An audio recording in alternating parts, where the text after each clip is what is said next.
విశాఖ నవవధువు మృతి కేసులో దారుణాలు వెలుగులోకి వస్తున్నాయి. పోలీసుల విచారణలో బయటపడుతున్నాయి విస్తుపోయే నిజాలు.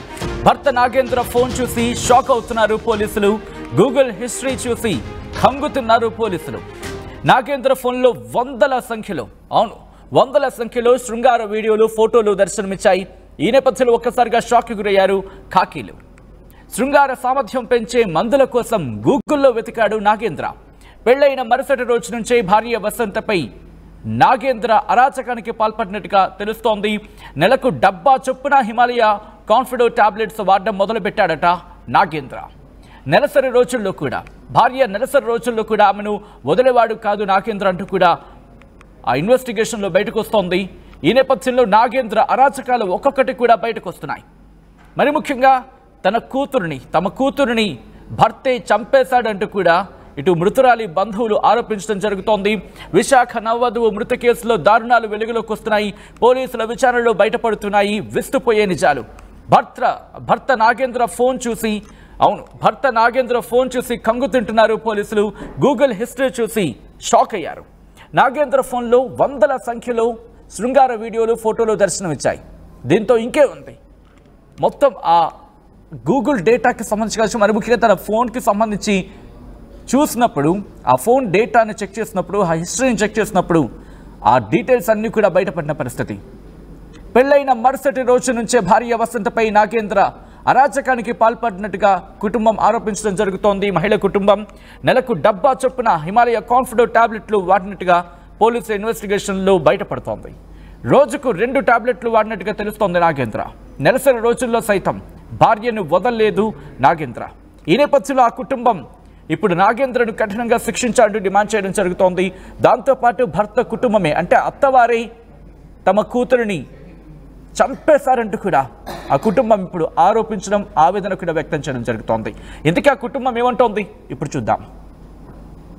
వాళ్ళ ఫ్యామిలీ ఇష్యూ అండి, అరేంజ్మెంట్ అంతే. ఓన్లీ అరేంజ్మెంట్, ఓన్లీ మెడిసిన్ ఆయన ట్యాబ్లెట్ వేసుకుంటే అది కూడా పోలీస్ వారికి ఇచ్చాం మెడిసిన్. అది దేని వల్ల ఓడుతుండో ఏంటనేది, సెక్స్ వల్ల ఓడుతుండని యూట్యూబ్ చూసి అరేంజ్మెంట్ చేస్తే ఏడాదైనా 4-5 సార్లు మన భార్య దగ్గర మనం పడుకుంటాం. అలాగా కంటిన్యూగా నైట్ అంత ఉంటే ఉండొచ్చు, ఉండకపోవచ్చు, ఒక్కో రోజు ఒక్కోలాగా ఉంటుంది. దానివల్ల అరేంజ్మెంట్ చేసి ఆ రోజు అవ్వకపోవచ్చు, 3 రోజులు గ్యాప్ ఉంటుంది. ఆ 3 రోజులు కూడా ఇబ్బంది పెడితే ఆ ఇబ్బంది పెట్టి వల్లే అలా జరిగిందని మేము అనుకుంటాను. చెప్తామా సరి చెప్తాంలే అని చెప్పాం, పెద్దలుగా చెప్పాం. దానికి ఏంటంటే మరి ముసలోడు ఏం కాదు కదా, ఇంకా పాప ముసలిది ఏం కాదు కదా, ఆ కోరికలు ఉంటాయి. కాకపోతే యూట్యూబ్లో చూసి ఆ ట్యాబ్లెట్లు వేసుకొని ఆ పిల్లని అలాగే అరేంజ్మెంట్ చేస్తుంటే మాకు 4 పిల్లలకి ఒకటే దిక్కది. 4 పిల్లలకు చిలకలాడ పిల్ల, దాన్ని అనవసరంగా 21 సంవత్సరంకే పెళ్లి చేస్తాం. పని చేస్తారు ఏదో కొద్దిగా, వాళ్ళకి భూములు ఉన్నాయి. మేము అంచుమించి 20 లక్షల దగ్గర ఇచ్చాం. భూమి అమ్మిస్తాం, ఉనికాడ భూమి అది కూలి పని చేస్తారు. ఫాదరు మదరు కూలి పనే. 2 ఆడపిల్లలు మా చెల్లికి, ఒక పిల్లలకి పెళ్లి చేసి వాళ్ళు సక్రమంగా ఉన్నారు. ఈ 11 నెలలు ఇలాంటి వార్త తింటాం కదా. మా 40 ఇళ్ళకి అది గాలిలాంటి పిల్ల. మాకు ఎలాంటి హోమ్ మినిస్టర్ గారు ఏమేమి తీసుకున్నా, పోలీస్ శాఖ ఏం తీసుకున్నా, మీడియా మిత్రులు ఏం తీసుకున్నా, మళ్ళీ పిల్లకి ఇలాగ జరగకూడదు. 1 సంవత్సరంలోనే ఎందుకు పెళ్లి చేయడం ఆడపిల్లకి? ఇలా ఆడపిల్లకి పెళ్లి చేయాలంటే భయపడతాం. ఆడపిల్లకి ఇలా పెళ్లి చేయాలంటే భయపడే మనస్తత్వం వచ్చేస్తే ఇంకా సుఖం లేదు కదా. ఒకలా హోమ్ మినిస్టర్ గారు తీసుకుంటారో, పోలీస్ శాఖ వాళ్ళు తీసుకుంటారో, లేకపోతే మీ మీడియా వాళ్ళు ఏదైనా దానికి సందేశం ఏమైనా పంపిస్తారో, ఆ కోరిక మేరకు మేము ఉన్నాం అంతే. చంపినాడు ఆయన, అదేం చేసినాడు ఆయన, అయ్యే ట్యాబ్లెట్లు ఆ సెక్స్ గురించి ఓడుతాడట. ఆ ట్యాబ్లెట్ల వల్ల నా కూతురిని భూదేవతకి ఇచ్చినాడు. అది ఎంత పని చేసినాడు, నేనేం చేస్తును, నా కూతురు చెప్పింది. అలాగే నమ్మ మగోళ్ళు కాదేటమ్మ, వాళ్ళే మారుతారు అన్నను. అడియాక ఇంక మార్చిండు. అలా మారితే నాకు వార్నింగ్ ఇచ్చినాడు. ఈసారి మీ ఎమ్మలిగొద్దు మా ఇంటికి రాదన్నాడు. అడి పైలాగానికి అడి పంపించేసినాడు. నా కడుపు కోసేసి నన్ను బుగ్గు పాలు చేశాడు. నా కూతురు నేను బంగారం బొమ్మలాగా నేను పెంచి నానయ్యో. ఏం జరిగింది, దాన్ని మెడలో తోడుతో దాన్ని ఉరేసి మళ్ళీ మామూలుగా దాని చెంగుతో కలిపి సున్నితోటి ఫ్యాన్కి ఎలగట్టి 2 మనుషులు ఒకడు ఉట్టుకుంటే ఒకడు కట్టేసి ఒగ్గేడు దాన్ని నేత మంచం టచ్ అయి ఉంటుంది ఫ్యాన్ మంచం మనిషి టచ్ అయి ఉంటారు మంచం మీద కింద జంప్ చేసినట్టు వచ్చిండ్రు అనమాట. ఆత్మహత్య కాదు హత్య అంటారు. హత్య అది పబ్లిక్గా హత్య ఆ 100 హత్య. ఏ కానిస్టేబుల్ ఎస్ఐలు కాదు సిఐలు కాదు ఊళ్ళు ఇచ్చేసినా హత్య కాదు. వాళ్ళ అమ్ముడు పోతే మేమేం చేయలేము, వాళ్ళ అమ్ముడు పోతే మేమేం చేయలేము, కానీ అది హత్య. మా న్యాయం కావాలంటే మరి న్యాయం మేము ఏం చెప్తాము, మా శవం పోయి మేము ఉన్నాం. న్యాయం చేయాలనేది మరి మీ అందరూ కలిపి చేయాలి. సెక్సువల్ హెరాస్మెంట్ ఎక్కువ, అందువల్ల తను మాకు చెప్పేవాడు ఇలా రానివ్వట్లేదు చేయనివ్వట్లేదు అని చెప్పేవాడు. అలాగని చెప్పేసి నిన్న మార్నింగ్ 1 వీక్ ముందు నాకు చెప్పాడు, నిన్న ఎర్లీ మార్నింగ్ మా ఆయనకి చెప్పాడు. నైట్ మళ్ళీ మేమే ఫోన్ చేసాం, ఎందుకమ్మా అలా ఉంటున్నావు చేస్తున్నావు అంటే అమ్మాయి మా ఫోన్ కట్ చేసేసి మాకు ట్యాబ్లెట్లు పెట్టింది. ట్యాబ్లెట్లు పెట్టి ఈ ట్యాబ్లెట్లు ఎందుకు వాడుతున్నాడో కనుక్కోండి, అప్పుడు నన్ను ప్రశ్నించండి అనేసి 2-3 సార్లు మా ఇంటికి వచ్చేసింది కానీ మిడిల్ క్లాస్ వాళ్ళం కదా నచ్చ చెప్పి పంపించాం. మాకు అప్పటి వరకు తెలియదు ఇలాంటి హెరాస్మెంట్ అని. ఏదో అత్త అంటుంది తల్లి కొడుకు పెళ్ళవగానే మన మాట వినరు కదా అన్నట్టు, ఎలాగో ఉండమ్మా మనది మిడిల్ క్లాస్ ఫ్యామిలీ కదా మళ్ళీ భరించి ఉంటే తర్వాత బాగుంటాయి మన లైఫ్లు అన్నట్టు చెప్తే మా మాట విని వచ్చినప్పుడల్లా వెళ్ళిపోయేది. అలాగనే ఈసారి కూడా పంపించాము. తను 1 వీక్ ముందు నాకు ఫోన్ చేసి చెప్పారు, నిన్న ఎర్లీ మార్నింగ్ మా ఆయనకి చెప్పారు. మా పిన్ని గారికి డైలీగా చెప్పేవాడంట, మీ పాప ఇలా చేస్తుంది అలా చేస్తుందని. మా చెల్లి చెప్పడం ఈ మెడిసిన్ వాడుతున్నాడు, తనకు నచ్చినట్టు నేను ఉండట్లేదు అనేసి నన్ను అరెస్ట్ చేస్తున్నాడు, అందుకే నేను వెళ్ళలేకపోతున్నాను, సెక్సువల్ హెరాస్మెంట్ ఎక్కువైపోయింది అన్నట్టు చెప్పింది. అది నైట్ మాకు 9:30కి మేము మాట్లాడాము, 10:30కి మాకు ఫోన్ వచ్చింది. అది చచ్చిపోయిందని చెప్పలేదు, బాగాలేదు మీరు అర్జెంటుగా రండి అంటే మేము ఇప్పుడు రాము మార్నింగ్ వస్తామని చెప్పేసాము. కానీ మేము గాజువాకలో ఉంటాం, వీళ్ళు గోపాలపట్నం మా చెల్లిని ఇచ్చాము. అదేమో కాకనే కాదు రండి బాగా బాగోలేదు అన్నారు, కానీ మేము వెళ్ళేసరికి చచ్చిపోయి ఉంది. తన తాళి కట్టిన తాడుతోనే తను చేశారు. వాళ్ళు డబ్బు ఉన్నోళ్ళు, మేము మిడిల్ క్లాస్ వాళ్ళు, మేము వాళ్ళతో మేము ఏదలేము, సపోర్ట్ ఇంకా అంతా తనకే అన్నట్టు మగా మాట్లాడుతున్నారు. జరగడం అయితే మాకే అన్యాయం జరిగింది. ఇంకా సంవత్సరం అవ్వలేదు, 20 lakhs పెట్టాము, 20 lakhs పెట్టాము, ఇంకా సంవత్సరం అవ్వలేదు. తనకు చేసిన అప్పులే మాకు తీరలేదు. మా పిల్ల పోయింది, మా డబ్బు పోయింది, ఇంకా మా పరువు పోయింది. ఇప్పుడు తనంటూ రాత్రి టాబ్లెట్లు పెట్టింది కాబట్టి తన నిర్దోషం తేలింది, బాగా ఉందని తేలింది. అదే తన టాబ్లెట్లు పెట్టకపోతే తన మాటలు మేము నమ్మము, మీరు చూసే జనాలు నమ్మరు. ఆ టాబ్లెట్లు పెట్టడం వల్ల ఇప్పుడు అది మంచిది, తను హెరాస్మెంట్ చేసాడని నమ్ముతున్నాం కదా, రుజువు ఉంది. ఆ టాబ్లెట్లు పెట్టకపోతే ఎవరమే నమ్మము, మేము నమ్మకపోదుము. ఇంకేం జరిగినా మా పిల్ల పోయింది కదా, ఇంకా వాళ్ళు ఏం చేస్తారు?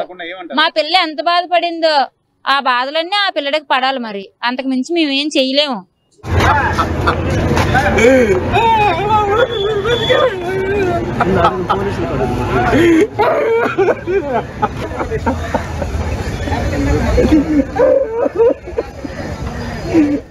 అది ఆ కుటుంబం ఆవేదన వ్యక్తం చేస్తోంది.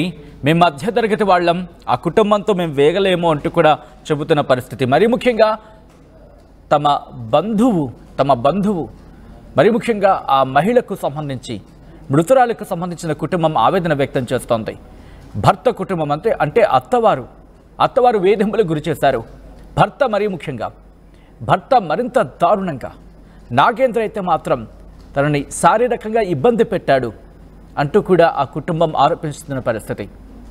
శారీరకంగా ఇబ్బందులు పెట్టినప్పటికీ నచ్చచెప్పి మళ్ళీ తిరిగి పంపించే ప్రయత్నం చేశాం, అయినప్పటికీ కూడా వేధింపులు తగ్గలేదు. మాకు ఒకరోజు ఫోన్ వస్తే జరిగింది ఇది అంటూ కూడా వాళ్ళ ఆవేదన వ్యక్తం చేస్తూ ఈ అంశానికి సంబంధించి వాళ్ళు ఆరోపించడం జరుగుతోంది. ఈ నేపథ్యంలో ఇన్వెస్టిగేషన్ ఎంతవరకు వచ్చింది, ఇంకా ఎటువంటి విస్తుపోయే నిజాలు వెలుగులోకి వస్తున్నాయి తెలుసుకునే ప్రయత్నం చేద్దాం. మా ప్రతినిధి శివరామకృష్ణ అప్డేట్స్ అందించేందుకు సిద్ధంగా ఉన్నారు. శివరామకృష్ణ, ప్రస్తుతం నాగేంద్రకు సంబంధించి ఇన్వెస్టిగేషన్ ఎంతవరకు వచ్చింది, అట్ ద సేమ్ టైం ఇంకా ఎవరైనా అదుపులోకి తీసుకునే అవకాశం కనిపిస్తోంది ఇక్కడ? సచిన్, నిజంగా ఈ వసంత కేసు చూస్తే నిజంగా విస్తుపోయే నిజాలు అయితే బయటపడుతున్నాయి. నిజంగా ఆ భర్త నాగేంద్ర నిజంగా కామాంధుడు అని చెప్పి వేలెత్తి చూపిస్తుంది సమాజం మొత్తం అంతా. ఎందుకంటే నాగేంద్ర చేసిన అకృతి చేష్టలు అలా ఉన్నాయి. నిజంగా చెప్పాలంటే అసలు తన ఫోను నాగేంద్రను అయితే కస్టడీకి పంపించారు, రిమాండ్ కి పంపించారు. అయితే నాగేంద్ర ఫోన్ చూసి పోలీసులే విస్తుపోయారంటే నిజంగా చాలా ఘోరమైన పరిస్థితి ఇది. నిజంగా నాగేంద్ర ఫోన్ లో వందల కొద్ది పోర్న్ వీడియోలు, ఫోటోలు, శృంగార సామర్థ్యం పెంచే మందుల కోసం గూగుల్లో వెతికి నాగేంద్ర అనేక మందులు అయితే వాడడం జరిగింది. ఆ మందులు వాడి ఆ భార్యను అయితే చిత్రహింసలో అయితే పెట్టాడు.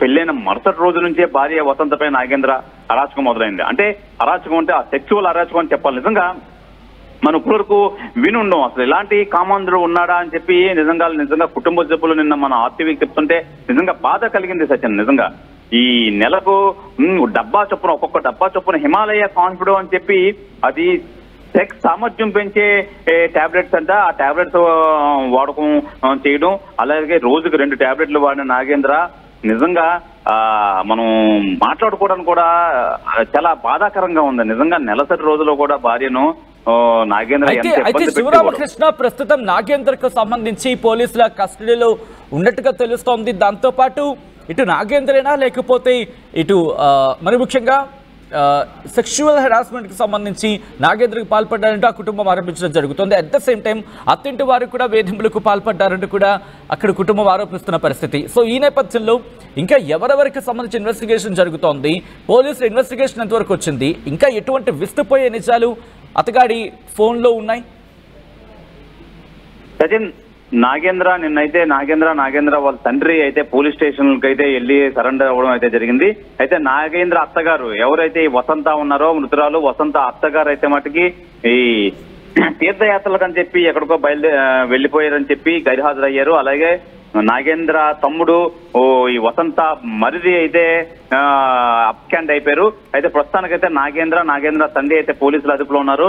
ఈ భర్త నాగేంద్రని అయితే 14 రోజులు రిమాండ్ కి అయితే తరలించారు. అయితే నాగేంద్ర ఫోన్ ను చూసి పోలీసులు మొత్తం తన గూగుల్ హిస్టరీ, అలాగే నాగేంద్ర ఫోన్ వీడియోలు ఏటెట్ చూసారో ఇవన్నీ చూస్తుంటే నిజంగా పోలీసులే విస్తుపోయారంటే అందుకు ఆశ్చర్యానికి గురి చేస్తుంది. నిజంగా ఈ టైప్ ఆఫ్ మనుషులు ఉంటారా? అసలు భార్యను ఈ విధంగా కూడా చిత్రహింసలు పెడతారా? ఇలాంటి కామాంధుడు అసలు అని చెప్పి పోలీసులు నిజంగా ఆశ్చర్యానికి గురయ్యారు. అందుకు నిజంగా వీళ్ళు మొత్తం ఫ్యామిలీ అంతా నాగేంద్రకు సంబంధించి ఫ్యామిలీని అంతా అయితే మట్టుకి వీళ్ళు విచారించడానికి అయితే రెడీగా ఉన్నారు. వాళ్ళు ఎవరైతే అప్స్కాండ్ అయ్యారో వాళ్ళందరినీ రప్పించే ప్రయత్నం అయితే చేస్తున్నారు. ప్రస్తుతానికైతే నాగేంద్ర అయితే విశాఖ సెంట్రల్ జైలు అయితే రిమాండ్ విధించడం అయితే జరిగింది సచిన్. అలాగే ఇక్కడ వసంత కుటుంబం ఇంకా ఎటువంటి ఆరోపణలు చేయడం జరుగుతోంది? ఎందుకంటే వసంత కుటుంబం ఒకటే అంటున్న పరిస్థితి. ఇన్ఫాక్ట్ మీరు వాళ్ళతో మాట్లాడినప్పుడు వాళ్ళ బంధువులు ఒకటే చెప్తున్నారు. ఆ అమ్మాయికి సంబంధించి అంటే వసంత కొన్ని ప్రూఫ్స్ చూపించింది కాబట్టి ఈరోజు నమ్మగలుగుతున్నాం. లేకపోయింటే కనుక ఇది సమాధి అయిపోయి ఉండేది. ఈ సమస్య అనేది ఇష్యూకి సంబంధించి తెలిసి ఉండేది కాదు, అతగాడి అంశాలకు సంబంధించి తెలిసి ఉండేది కాదు అని కూడా వాళ్ళు చెప్పుకొస్తున్న పరిస్థితి. సో ఇటువంటి నేపథ్యంలో ఇంకా ఎటువంటి అంశాలను పోలీసుల ముందు ఉంచే ప్రయత్నం చేయబోతున్నారు? ఇంకా ఎటువంటి ఆరోపణలకు సంబంధించి కావచ్చు, లేకపోతే ఇంకా ఎటువంటి అనుమానాలను పోలీసుల ముందు ఉంచడం జరుగుతోంది ఇటు వసంత కుటుంబం?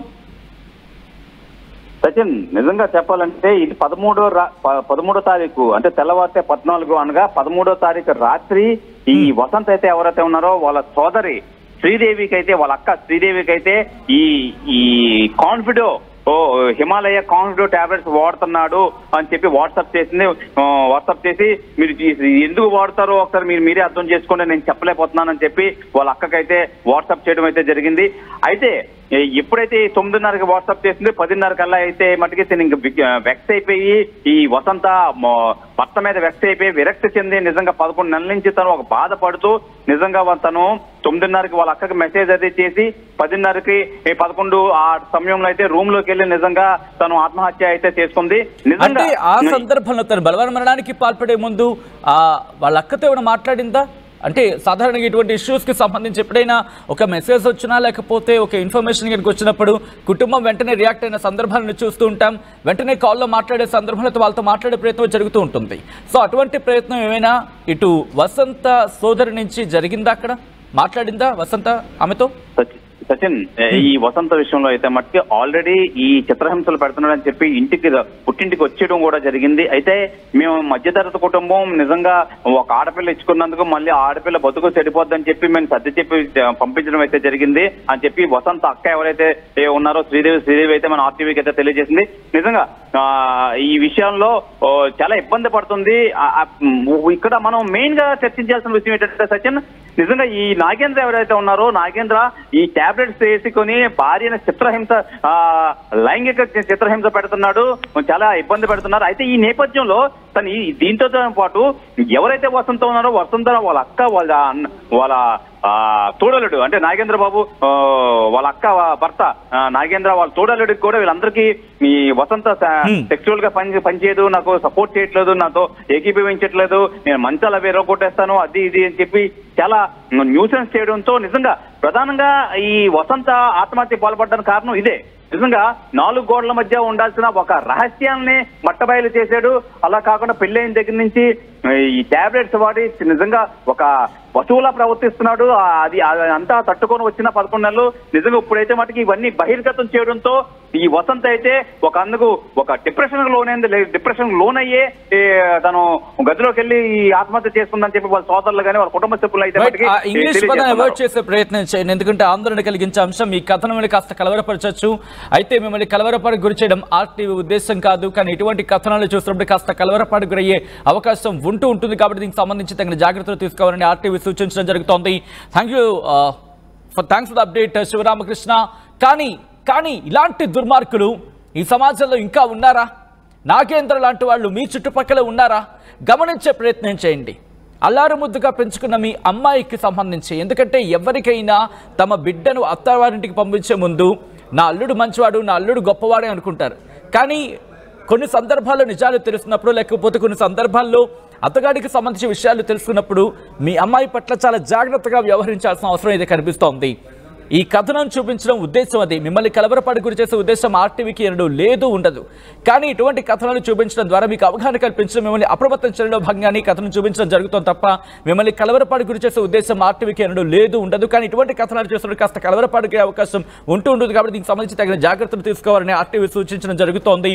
అలాగే మహిళలకు సంబంధించి కూడా తల్లిదండ్రులుగా మీరు ధైర్యం నింపే ప్రయత్నం చేయండి, కుటుంబంగా మీరు ధైర్యం నింపే ప్రయత్నం చేయండి. ఎందుకంటే మిడిల్ క్లాస్ అయినా, లోవర్ మిడిల్ క్లాస్ అయినా, అక్కడ మన అమ్మాయి ఇబ్బంది పడుతోంది, మన బిడ్డ. ఆ బిడ్డ ఇబ్బంది పడకుండా ఉండాలంటే మహిళలకు సంబంధించి వాళ్ళు ఎడ్యుకేట్ చేసే ప్రయత్నం చేయండి. వాళ్ళకు చెప్పండి, అమ్మ నీ సమస్య ఏదైతే కనుక ఆ సమస్యను తెగొట్టే ప్రయత్నం చేయి, ఆ సమస్యను కుదిరితే నరికేసే ప్రయత్నం చేయి. అంటే సమస్యను పూర్తిగా త్రుంచేసే ప్రయత్నం చేయి. లేకపోతే నీకున్న ఆల్టర్నేటివ్స్ ఏంటి, నీకున్న ప్రత్యామ్నాయ మార్గాలు ఏంటి, నువ్వు లీగల్గా ఎలా ఫైట్ చేయొచ్చు, నీ భర్త మీద ఎలా ఫైట్ చేయొచ్చు, నీ కాళ్ళ మీద ఎలా నువ్వు నిలబడగలగాలి, ఇవన్నీ నేర్పించాల్సిన అవసరం కనిపిస్తోంది. ఈరోజు వసంత అయిపోయింది, రేపు ఇంకొక అమ్మాయి ఈ ఘటనలకు సంబంధించి జరుగుతున్నప్పుడల్లా మాట్లాడుకోవడం కాదు, కనిపిస్తున్న వాస్తవం ఇది, మన ముందు జరుగుతున్న వాస్తవాలు ఇవి. ఎక్కడో విశాఖపట్నంలో జరిగిందని చెప్పి వదిలేసి ఊరుకుంటే సరిపోదు. మహిళలకు సంబంధించి ఎడ్యుకేట్ చేయాల్సిన అవసరం కూడా కనిపిస్తోంది. ఈరోజు వసంత ఆ రోజు ఒక్క క్షణం కనుక తను ఆలోచించుండి, యాక్షన్ కనుక తన భర్త మీద తీసుకోగలిగి ఉండి తన కాళ్ళ మీద తాను నిలబడగలదు అనే ధైర్యం సమాజం కనుకిచ్చుంటే, ఈరోజు ఆ కుటుంబం ఏమంటుంది, మేము మిడిల్ క్లాస్ కాబట్టి తనకి ఎంత బాధ అండి, ఎంత బాధాకరమైన మాట అది. మిడిల్ క్లాస్ కావడం వల్ల ఆ అమ్మాయిని సర్ది చెప్పే ప్రయత్నం చేశారు. ఎంత మనం ఏమంటారు, వేళ్ళుణికిపోయాం మనం ఆ ఇబ్బందికి సంబంధించి. ఏ క్లాస్ అయినా, మిడిల్ క్లాస్ అయినా, లోవర్ మిడిల్ క్లాస్ అయినా, హైయర్ క్లాస్ అయినా, అప్పర్ క్లాస్ అయినా, ఏ క్లాస్ అయినా మన బిడ్డ. ఆలోచించాలి. మరి ముఖ్యంగా సమాజం మనమంతా కలిసి, నువ్వు నేను వాళ్ళు వీళ్ళు కాదు, సమాజం అంటే మనమంతా కలిసికట్టుగా ముందుకు వెళ్ళగలిగితే ఇలాంటి సమస్యలకు మనం చెక్ పెట్టగలం. శృంగారం కోసమా ఇంత దుర్మార్గమా, ఇంత దారుణమా, ఇంత అరాచకమా? అతగాడికి సంబంధించి ఒకవేళ వసంత ముందుకొచ్చి చెప్పగలిగే ధైర్యం మన సమాజం కనుక ఇచ్చుండుంటే ఈరోజు ఆ బిడ్డ బతుకుండేది, ఆ తల్లిదండ్రులకు శోకం మిగిలిండేది కాదు. ఆ కుటుంబం ఇన్ఫాక్ట్ ఒక విధంగా చెప్పాలంటే నా కూతురు ముందుకొచ్చి ధైర్యంగా పోరాడింది అంటూ కూడా చెప్పగలిగేది. సమాజం మీద ఆధారపడి ఉంది. ఎందుకంటే మహిళ బయటకు వచ్చి పోరాటం చేస్తే, మరి ముఖ్యంగా ఇటువంటి ఇష్యూస్కి సంబంధించి ఆ చులకన భావం, తగ్గించి ఉండుంటే కనుక, ఎందుకు నేను ఈ మాట అంటున్నానంటే కనుక, ఈరోజు ఆ కుటుంబం ఏమంటుంది, మేము మిడిల్ క్లాస్ కాబట్టి ఒకవేళ ఇబ్బంది అయితే మళ్ళీ మాకు ఎక్కడ చెడు పేరు వస్తుందో పరువు అని కూడా. నిజంగా ఇది ఎవరు తప్పు? సమాజంగా మన తప్పు కాదా? వసంత చనిపోవడానికి కారణం అత్తవారి కుటుంబం, భర్త కారణం ఎంత ఉందో ఒకసారి ఆలోచించే ప్రయత్నం చేయండి. అట్ ద సేమ్ టైం సమాజంగా మన మీద ఎంత ఉంది? ఈరోజు అదే వసంతకు మీరు కనుక ప్రేరణ ఇచ్చుంటే కనుక, సమాజంగా మనం కనుక ప్రేరణ ఇచ్చుండి, అమ్మా నువ్వు లీగల్గా ఫైట్ చేయి, నీ భర్త మీద నువ్వు పోరాటం చేయి, నిన్ను ఇబ్బంది పెడుతున్నాడు అని చెప్పి ఆమె కాళ్ళ మీద ఆమె నిల్చుని పోరాటం చేయగలిగే శక్తి ఇచ్చుంటే కనుక, ఆ బహుశా ఆ సెకండ్ ఆమె కనుక ఆ ధైర్యం ఉండుంటే బతుకుండేది, పోరాడేది. ఈరోజు ఇంతటి దారుణం జరిగేది కాదు. ఘటన జరిగినప్పుడు మాత్రమే మాట్లాడుకోవడం శోచనీయం. మీకేమనిపిస్తోంది? కామెంట్ చేయండి, చేసే ప్రయత్నం చేయండి. కామెంట్ చేయడం ఇష్టం లేదా? దట్స్ గుడ్, బట్ ఎడ్యుకేట్ చేయండి. అమ్మా నువ్వు ఒక్కరిదానివే నీ కాళ్ళ మీద నువ్వు నిలబడగలవు, నీ కాళ్ళ మీద నువ్వు పోరాడు, నీ కాళ్ళ మీద నువ్వు నిల్చో. నీకు అన్యాయం జరుగుతుంటే ప్రశ్నించు, నీకు అన్యాయం జరుగుతుందా లీగల్గా పోరాడు. ఇది భారతదేశం. ఎంతోమంది మహిళలు పోరాడుతున్న భూమి ఇది అని చెప్పి మహిళల్లో సత్తా నింపి సమాజంలో కనుక మనం ఆ కాన్ఫిడెన్స్ ఇవ్వగలిగితే వసంత లాంటి ఘటనలు కనీసం ఆలోచించాలని కూడా మన భారతదేశంలో జరగవు. ఆలోచించే ప్రయత్నం చేయండి, మీరు నలుగురికి చెప్పే ప్రయత్నం చేయండి, మీరు మాట్లాడే ప్రయత్నం చేయండి.